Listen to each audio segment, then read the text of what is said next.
Ouais, mais c'est le... Ouais, ouais, je vois. Je vois très bien. On les a élaborés. Ouais. On doit tout faire.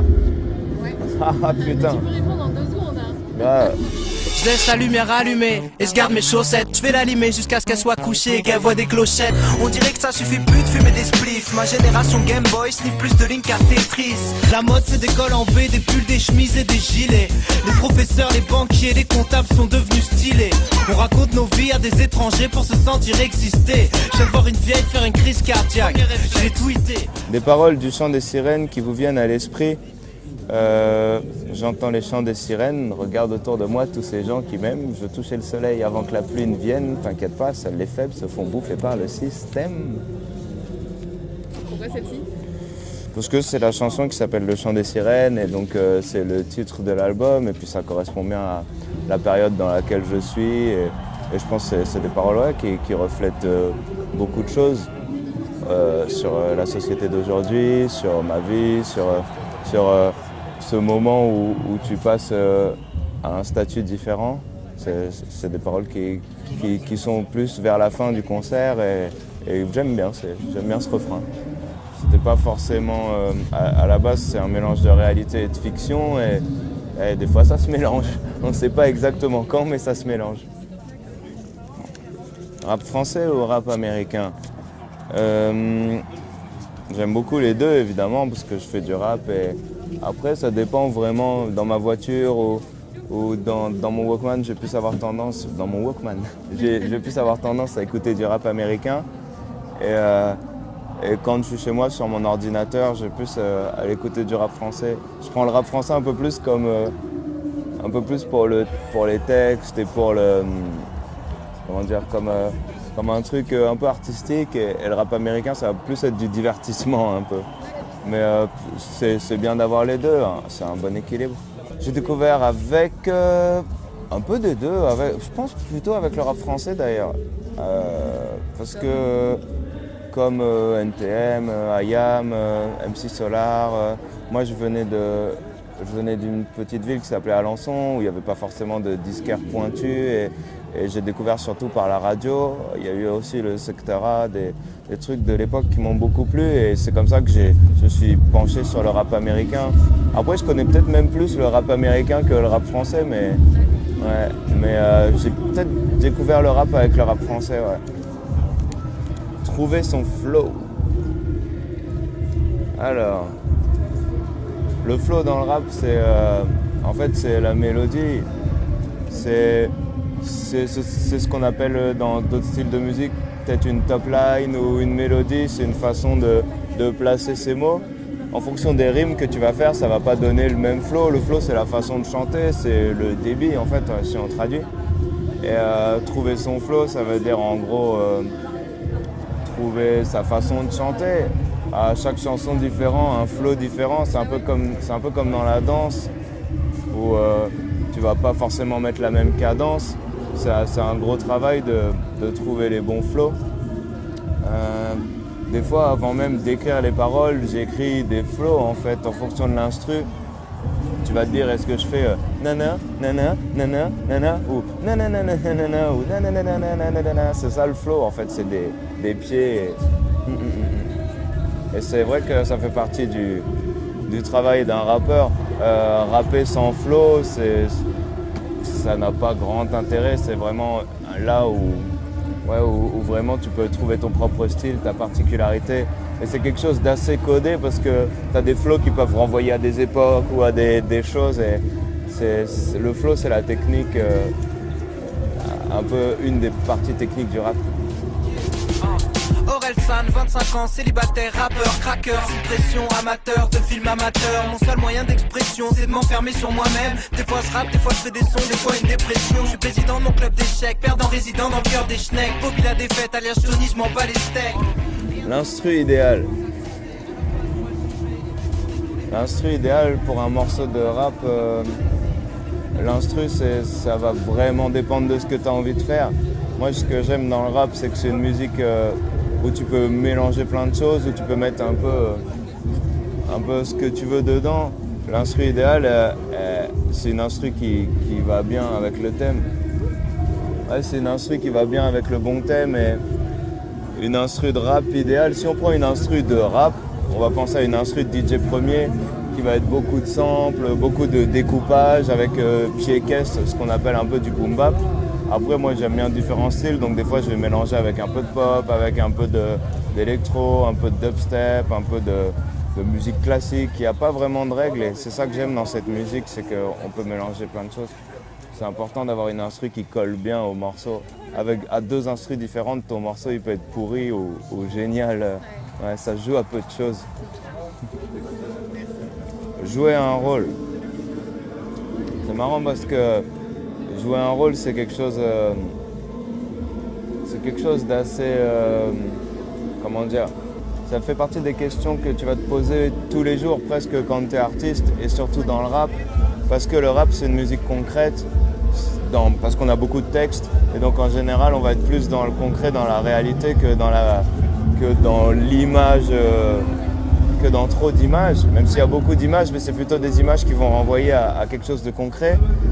Et forcément, quand tu fais de la musique, pour passer des émotions et parce que c'est de la musique, parce que c'est un art, parce que c'est une création, tu es obligé de jouer un rôle, parce que tu es dans une œuvre. Après, souvent, le rôle va être basé sur toi-même. Et donc, de toute façon, on joue tous un rôle, forcément. Mais c'est vrai que des fois, on a tendance à se demander où est la limite entre le rôle et la vérité. Mais en fait, il n'y a pas de limite. C'est chaque chanson, chaque album est un contexte précis. Et tout le monde joue un rôle à chaque instant. Après, je veux dire, Orelsan, c'est moi. C'est pas un personnage que j'ai créé. Tu déguises beaucoup pourtant. Ouais, bien sûr. J'ai toujours bien aimé. Dans mes influences, j'ai toujours bien aimé les artistes qui faisaient ça. J'ai bien aimé les déguisements. J'ai une culture assez fantastique. J'aime bien la fiction, j'aime bien la science-fiction, j'aime bien les mangas, la bande dessinée. Et donc ça fait partie pour moi, faire de la musique, c'est jouer un rôle quelque part. Je pense qu'à travers les différents rôles que je joue, on peut retrouver Orelsan, moi, entre les lignes. Mais être un bon artiste, c'est aussi bien jouer son rôle. C'est comme, je sais pas, David Bowie. Est-ce qu'il est David Bowie 24h sur 24? Est-ce que Marilyn Manson est Marilyn Manson 24h sur 24? Ouais, parce que c'est lui. Après, il y a des points précis où il sera super Marilyn Manson et après, c'est lui. Et moi, je fais face à ça tous les jours. Des fois, j'écris des textes pour d'autres gens.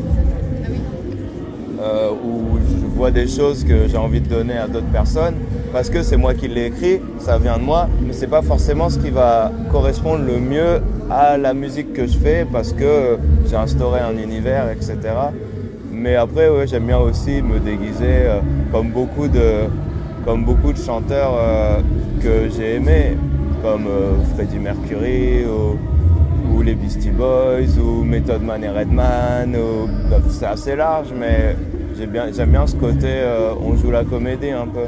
Oh, continue le rap, continue d'avoir des actions. Viens pas jouer les stars si t'écris toi-même ta bio. Ta meilleure attaque rebondit sur mes ados. Comme ta bouffe au camping, on vient mouiller le maillot. T'as pas de supporter, tu joues toujours à huis clos. Difficile à digérer comme quand t'as pas de chico. Amigo, mon espagnol a pas de niveau, mais je connais la définition du mot classico. Bim badabim, bim badaboum, ils sont cool. Bim badabim. D'où viennent les mots D'où viennent les mots? Ah, mes mots. D'où viennent mes mots? Bah, ça vient de tout, de partout. C'est une question de... C'est important le champ lexical qu'on emploie dans une chanson, surtout quand il y a beaucoup de texte, parce qu'un mot va pas avoir le même poids que l'autre. Et c'est comme dans un film, les dialogues, la façon de s'exprimer des gens va vachement aider à comprendre le personnage. Et donc c'est vrai que si on voudrait discuter avec moi de chaque mot que j'ai mis dans chaque texte à n'importe quel endroit, je sais pourquoi je l'ai mis et j'écris jamais rien au hasard. Des fois je peux me tromper, mais je pense que c'est important. Je fais en sorte de ne pas avoir un langage trop soutenu. Je fais en sorte d'écrire des paroles assez simples dans la construction parce que c'est ce que j'aime bien. J'aime bien que le message passe directement. J'essaie de faire une musique pas trop élitiste.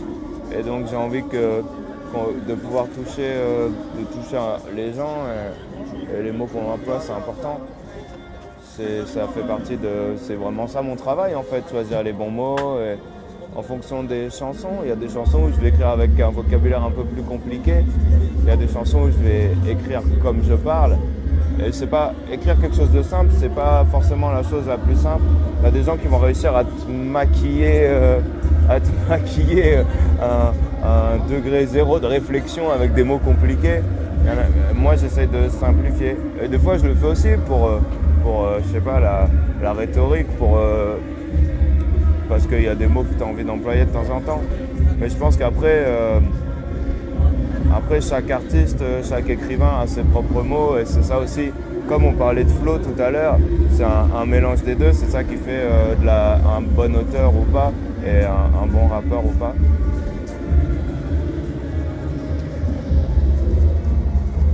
Votre première émoi musicale. J'ai toujours écouté de la musique, je pense. J'ai toujours écouté de la musique sans venir d'une famille de mélomanes. On a toujours écouté de la musique chez moi, de la variété française. Ma grand-mère avait des 33 tours, un lecteur vinyle quoi, et elle écoutait de la musique classique, un peu de tout. Mon premier émoi musical, je sais pas forcément ce que c'est, ça doit être peut-être Balavoine ou il y a un truc que j'aimais bien quand j'étais petit, c'était Émilie Joly, la comédie musicale, j'étais à fond dedans.